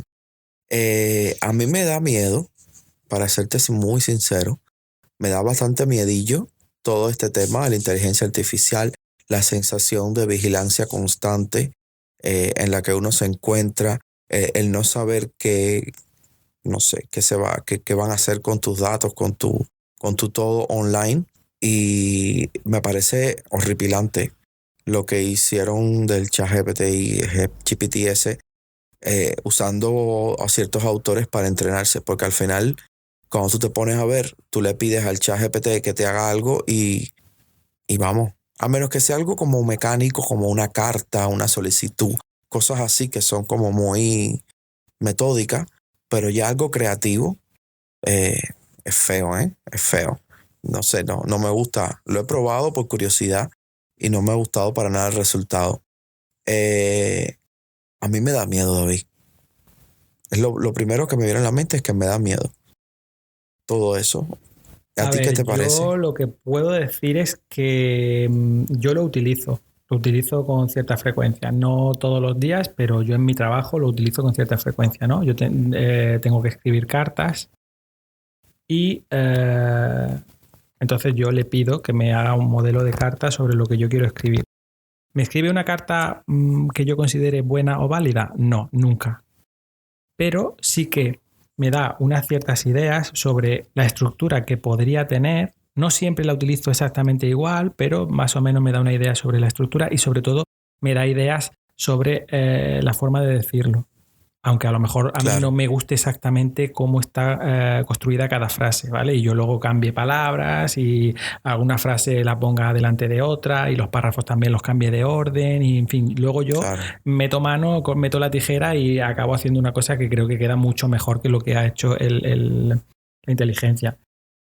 Pero sí que es una herramienta, porque una carta que yo me podría tirar media hora en pensarla, pues como ya tengo más o menos una guía y me sirven las ideas que hay ahí dentro, a lo mejor tardo 10 minutos y me he ahorrado 20. Claro. Entonces, ¿es una herramienta válida? Sí.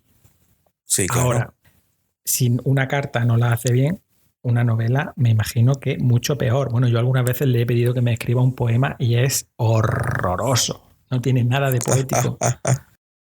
No tiene nada de poético. De hecho, creo que ya existe una novela escrita por la inteligencia artificial.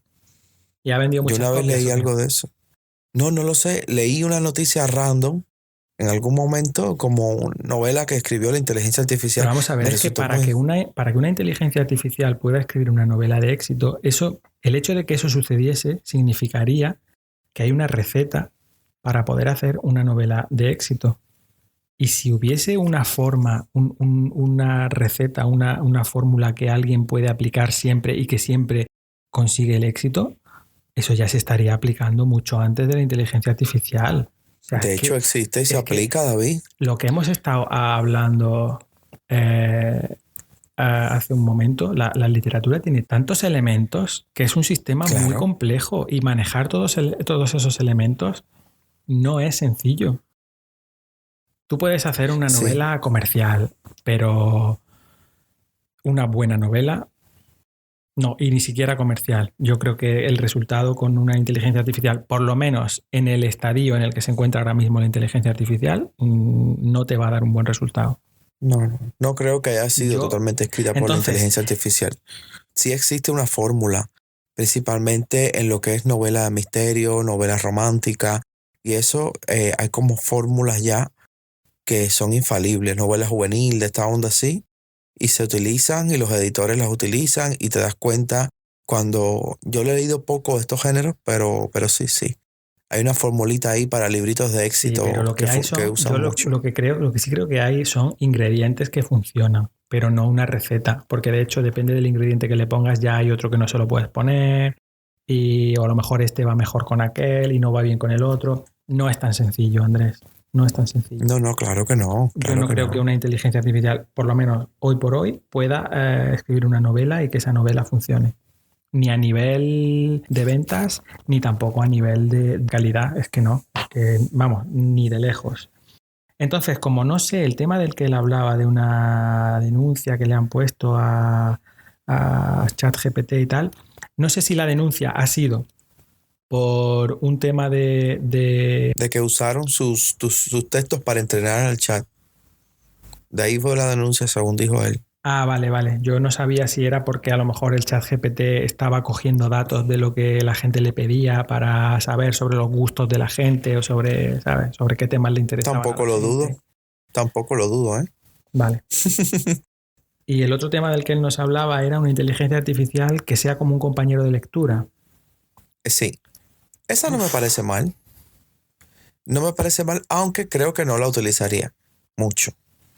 Yo creo que tampoco. A ver, depende de lo que suponga ser un compañero de lectura. Si es para comentar la novela, pues es que si yo tuviera una inteligencia artificial, Andrés, ya no hablaba contigo. Sí. Y yo no me voy a perder eso por nada del mundo, porque lo que yo me río contigo, no me voy a reír nunca con una inteligencia artificial. Es que al final necesitamos la interacción humana, ¿eh? Pero bueno, también... hecho, es de las cosas buenas, que de eso ya hablaremos algún día porque hoy no nos da tiempo, pero de las cosas buenas que tiene Instagram, para mí, Bookstagram, es el haber conocido gente que es gente súper maja y con la que puedo compartir las lecturas y podemos de verdad hablar de lecturas. No este comentario que tú le haces a la gente de ay, este libro a mí también me gustó o tal, y que se queda simplemente en una frasecita, sino hay veces que en conversación privada yo tengo conversaciones largas con gente y eso es lo que a mí me gusta de Instagram, ¿no? Porque al final, si tú entras en una red social es para eso y sobre todo cuando está asociado a un hobby que tú tienes, que es una afición en común con otra persona, lo que quieres es compartirla y lo que quieres es hablar de los libros que has leído, de recomendar unos y apuntar a otros que te han recomendado a ti, en fin. Así mismo, que ya de por sí encontrar una persona que lea bastante como uno es raro. Y segundo, una persona que coincida contigo bastante a menudo en gustos, pues ya, ¿me entiendes? Es como el top. Y yo realmente he hecho buenas amistades con el Bookstagram. Víctor, vivíamos en la misma ciudad aquí en La Habana y no nos conocíamos y gracias a Bookstagram. De hecho, Víctor fue el primer Bookstagrammer de Cuba y yo fui el segundo. Tengo entendido que más o menos así. Yo creo que yo usaría alguna aplicación con inteligencia artificial más bien por un tema de administración de libros. Claro, pero eso no es, en realidad no es inteligencia artificial, es como una base de datos, ¿no? Como Goodreads. Exacto. O algo así. Sí, yo creo que por ahí. Porque es que a la hora de hacer las reseñas, por ejemplo, yo la hago en mis noticas, en el móvil, qué sé yo, pero me baso muy poco en búsquedas de Google. A veces hay cosas que sí busco y tal, pero A mí Es que, Goodreads me gusta mucho, me encanta. La utilizo mucho, pasa que no utilizo todo lo que tiene Goodreads. A ver, a mí toda la parte social no me interesa. No subo ahí mis reseñas, no tengo muchos amigos, la verdad, tengo 3 o 4, pero me viene muy bien para administrar mi biblioteca, porque cuando tú llega un momento que tienes un determinado número de libros, administrar eso es muy complicado. Y una de las cosas que a mí me encanta de Goodreads es que tiene asociados los libros, aunque sean el título en inglés y el título en español, los tiene asociados. De manera que si yo le digo que yo tengo un libro con un título en inglés, si yo busco el mismo título en español, me dice que lo tengo. Y eso a mí me encanta, porque hay libros que los tengo en inglés y hay libros que los tengo en español. Claro. Y a veces, como las traducciones de los títulos no son exactas, no coinciden. Por ejemplo, hemos hablado hoy de este, ¿no? Que es Everyman, que serían todos los hombres, y Elegía. En español, Elegía. En español. Sí. Imagínate, yo he comprado Everyman y ahora de repente un día voy a una librería y veo Elegía de Philip Roth. Y digo, ostras, pues este no lo tengo, me lo voy a comprar. Que eso a mí me ha pasado, ¿eh? Me lo compro y luego cuando llego a casa digo, pues si es el mismo que ya tenía. Entonces, a mí Goodreads en ese sentido me ayuda mucho porque yo tengo pues mi estantería con los libros que ya tengo y cuando voy a la tienda antes de comprar, y aparte que por el número de libros que tengo, tampoco me acuerdo de todos los títulos que hay ahí. Pues cuando voy a una librería a comprar, ya sé que ese libro lo tengo y no me lo compro 2 veces. Claro.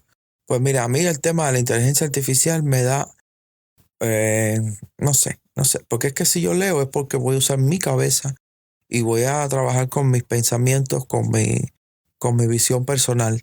Entonces, una inteligencia artificial sería como eso mismo, literalmente una inteligencia artificial no sería la mía, ¿sabes? Y sería un autoengaño. Claro. Por un lado también pudieras aprender, porque la inteligencia artificial va a tener datos que tú no vas a tener y tú luego al ella proveerte con esos datos, pues mira, tú aprendes un poquito más. ¿Por qué no? Pero no sé, quizás yo me estoy poniendo viejo y estoy tratando de renegar de algo que va a ser inevitable porque lo va a hacer. Así que... Sí, bueno, en algún momento descubrirán una aplicación para esa inteligencia que seguramente nos va a mejorar la vida. Yo ya te digo que a mí en mi trabajo en algún sentido me ayuda. Ahora, ¿es perfecta? Pues mira, no.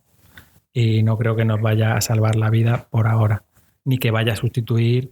Es que además no quiero. Pero es que hay algunos avances que no siempre tienen por qué sustituir a lo que había antes. Eso también. Por ejemplo, el ebook llegó, todo el mundo pensaba al principio de los años 2000 que el ebook iba a ser el futuro y que se iban a acabar los libros en físico, y 20 años después lo que vemos es que las ventas, cuando llegaron a un determinado porcentaje de libros electrónicos, se estabilizaron ahí y ahí se quedaron, y que el libro en papel sobrevive. Pues lo mismo, a lo mejor habrá gente a la que sí le gustará tener una inteligencia artificial que le diga no sé qué, y a mí me gusta pues leer la reseña que ha hecho aquel amigo que tengo en Instagram y luego charlar con otro y preguntarle, y él me preguntará a mí y le contaré lo que yo he leído. Es que eso, para mí eso es insustituible, es que yo eso no lo cambiaría por nada del mundo. Ahí sí. Me parece genial así. Pero bueno, ya veremos qué depara el futuro.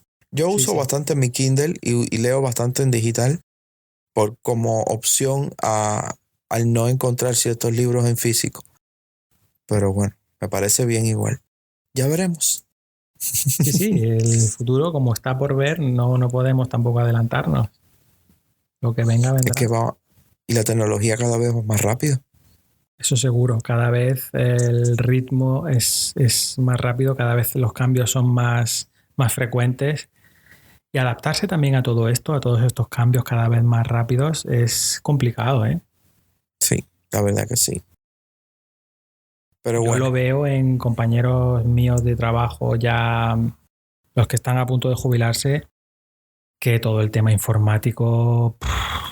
Llegaron a adaptarse al uso del ordenador, pero se han quedado en una etapa bastante anterior a lo que hay ahora. y cuando les dices que determinadas cosas hay que hacerlas de manera informática, cuando ellos las siguen haciendo pues a mano o de otra manera, les cuesta trabajo, les cuesta mucho trabajo. Y supongo que a nosotros en algún punto también nos pasará. La mente llega un momento que dice hasta aquí y yo ya me he quedado aquí y fuera. Sí. Pero bueno, ya veremos cuando nos toque. Sí, claro. ¿De qué color es la rumba? Sí, porque ya, imagínate tú, todos los años cambian cosas y las mismas aplicaciones pasan de moda. Facebook ya pasó de moda, Instagram pasará de moda y así. Sí, es como todo. Todo tiene modas, todo va teniendo su momento, ¿no? Incluso TikTok ya tampoco es como hace un par de años, ¿no? A mí TikTok nunca me interesó. A mí no, tampoco, pero bueno, tuvo un momento en el que todo el mundo estaba ahí dentro. Y Twitter, desde luego, también está bastante peor. X ahora. Llamémoslo Goodbye X. Twitter. Sí. Bueno, David, creo que podemos ir cerrando. Ha sido un placer. Yo lo que quiero es animar a la gente que nos mande preguntas, que comenten todo lo que quieran sobre el contenido que hemos hecho, si no están de acuerdo, si piensan otra cosa, si quieren aportar algo. ¿Qué temas les gustaría que tratáramos? Claro, quizás? todo eso, porque a nosotros nos da ideas también a la hora de preparar el contenido y bueno, que no sea simplemente los libros que hemos leído, que al final hacer reseñas es un poco, o contar la sinopsis un poco del libro, pues un poco puede llegar a ser a aburrir, ¿no? Y hay montones de temas que van surgiendo y que a la gente le pueden interesar, entonces pues que propongan lo que quieran. Así es. Tenemos un buzón de correo que es libertaddeficcion@gmail.com. Podéis mandar lo que queráis ahí a través de Instagram, tanto en la cuenta de Andrés como en la de Libertad de Ficción. Podéis escribir, podéis mandar mensajes privados, podéis mandar audios, lo que queráis. Y como mínimo os vamos a escuchar y os vamos a responder por ahí. Y si cabe dentro del podcast, desde luego va a estar también. Claro que sí. Pues nada, nos vemos, nos hablamos y nos leemos. Hasta la próxima. Bye bye.